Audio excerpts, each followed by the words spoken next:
I get a lot of questions in my office about something's eating my tree. What do I spray?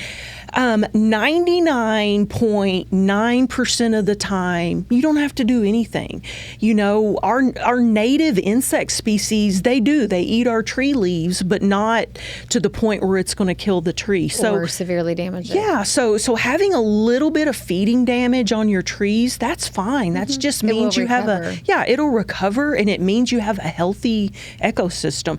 Now, certainly, if you're concerned it could be something harmful, you can contact your local extension office, contact me, and I can identify insects.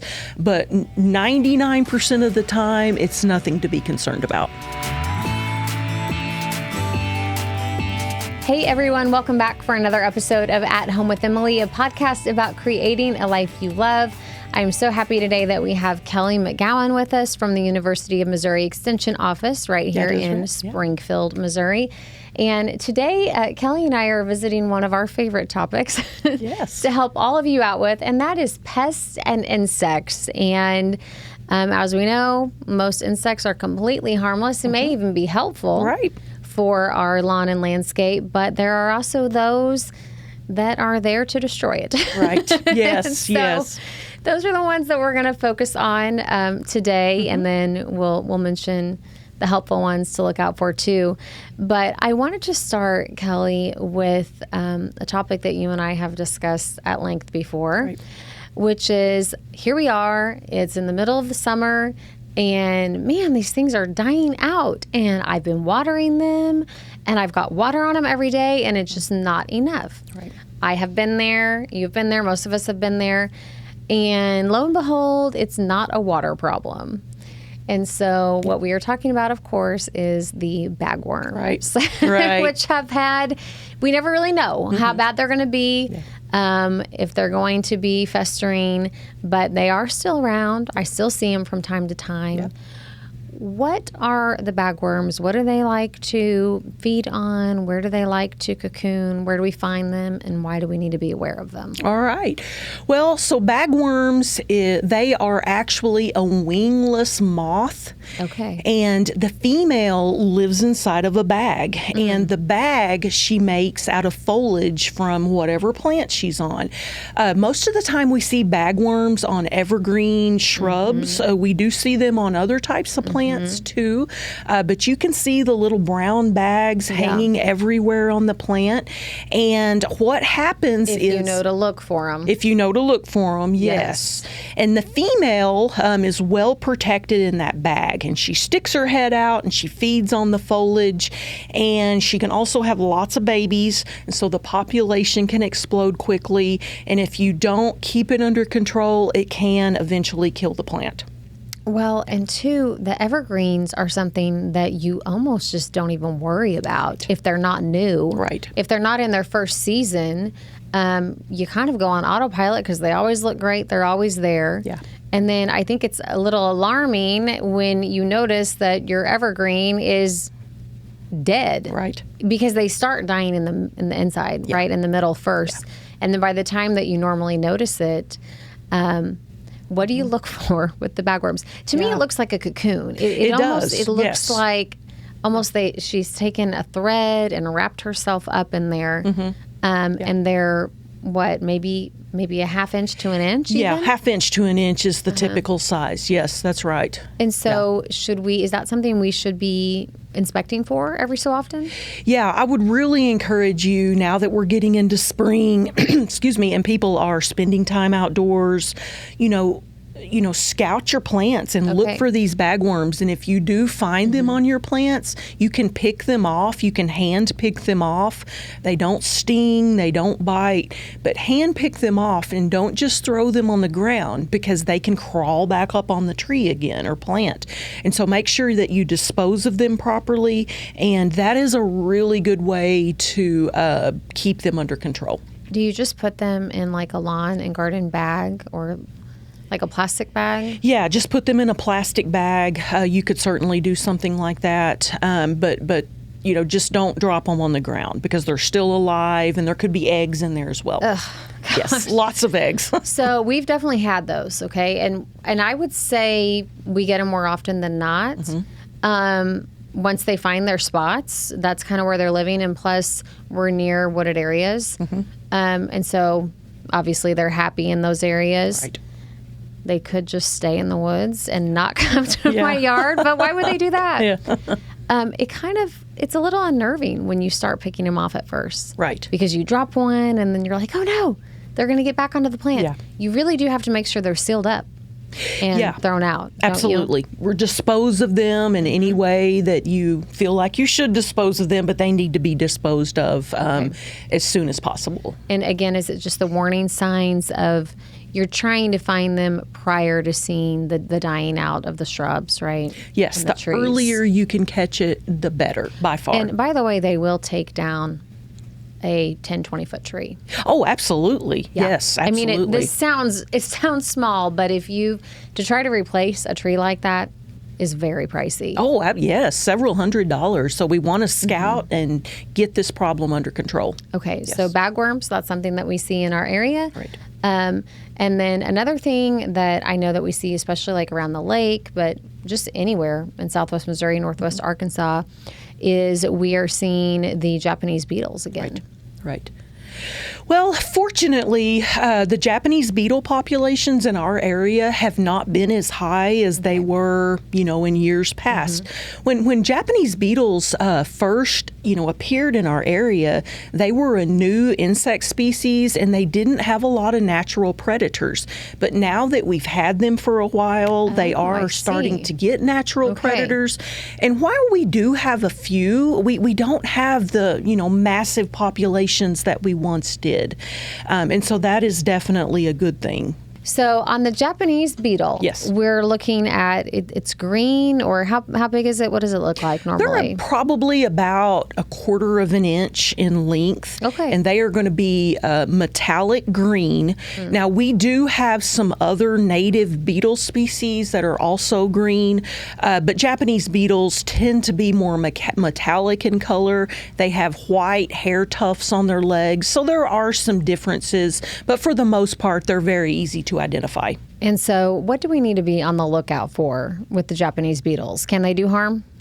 They can. So they tend to feed in large groups. So you'll have a lot come in and feed on the plant. And while they can defoliate the plant and it doesn't look good once they've been feeding, they will rarely kill a plant. Okay. And, they usually will show up in this area about June, and a lot of plants will still have time to put on new leaves if they do get defoliated. So while they do cause some damage, it's not permanent. And is there any little, tip or trick that you can do to sort of dissuade them from coming to your plants in your yard?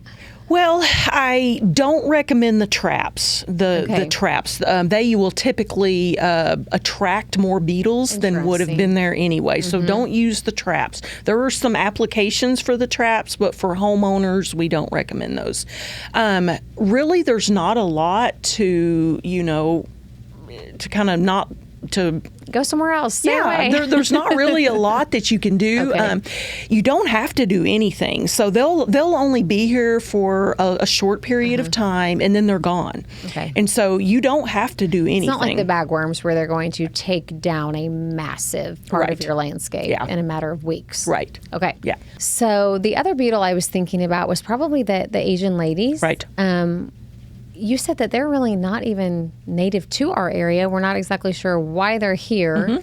What's going on with those this year? Yeah, well, Asian lady beetles are kind of a cousin to our native lady beetle, and they look like a ladybug. They do. They look exactly like them, which we know are friendly to our plants. Right. Yeah, they're a beneficial insect.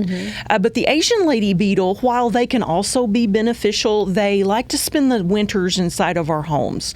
They're not native to this area, so they can't handle the cold. They can't handle the winter, so they come in our homes, and they can nice and cozy stain in here. walls. They can smell. Yes. So they can cause problems as well. And so what is that? Is that just a matter of sealing up your property, or? Yeah, making sure you don't have any cracks under doors or around windows. That's probably the number one way to keep them out of your house, especially around attics. They can find any little place to get in.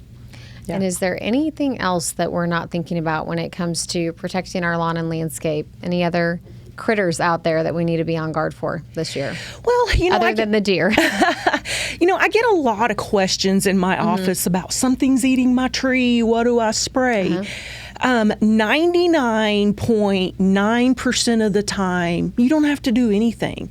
Our native insect species, they eat our tree leaves, but not to the point where it's going to kill the tree. Or severely damage it. Yeah, so having a little bit of feeding damage on your trees, that's fine. That just means you have it'll recover, and it means you have a healthy ecosystem. Now, certainly, if you're concerned it could be something harmful, you can contact your local extension office, contact me, and I can identify insects. But 99% of the time, it's nothing to be concerned about. And the last one that I've seen personally, we had a tree that a woodpecker was just going to town on. And you hear about that from time to time. And at first, it's kind of funny. It wakes you up in the morning because they're just pecking away at that tree. But then suddenly the tree is full of holes, and you're just kind of wondering, are they trying to get something detrimental out of the tree, or are they hurting the tree? Right. It's a debate. We have this debate as neighbors all the time. What are the woodpeckers doing, and do we need to be worried about them? Maybe. So I'll give you a couple of examples. So woodpeckers, they feed on insects underneath the bark of trees, and they don't drill into the tree deep enough to kill it. Okay. So even if you have a little bit of woodpecker feeding damage on a healthy tree, it's not going to kill the tree. What if you have a lot of If you have a lot, damage? there is probably something else going on. And one example I would like to give is an ash tree. So I live on Table Rock Lake, and we have a lot of ash trees. Ash trees have been decimated by another beetle called emerald ash borer. And they feed on ash trees, and they will eventually kill the tree. The woodpeckers are going after the grubs of that. And so if you have a tree with really heavy woodpecker damage, it could be an ash tree that they're going after those grubs, or it could be some kind of other issue where there's an excessive amount of insects living in the tree. And it might be a good idea to call an arborist or call your local extension office, and we can help to kind of troubleshoot that. But if there's a lot of damage, there's probably something else going on. And is there any way to dissuade the woodpecker from your tree? Yeah. Because they're pretty persistent. They're pretty persistent, and there's not a lot of tried and true things that you can do. Scare tactics, anything you can do to scare them away, hanging aluminum pie pans in your tree, anything that's going to kind of move in the wind and maybe make some noise can help to scare them away, and that's really the best thing you can do. Okay. Yeah. As always, Kelly, thank you so much for all the insights and all the things to think about as we head into the pretty summer season and try to protect our yards and also help the environment the best that we can. Absolutely. You're welcome. And thank you guys so much for joining us for this episode of At Home with Emily. For those of you who are watching on YouTube, please be sure like and subscribe so you're notified when our next episode drops. We drop a new one every Wednesday. You can also head to AroundTheOzarks.com to sign up for our daily newsletter. And you can always follow Around the Ozarks on social media. We'll see you next time.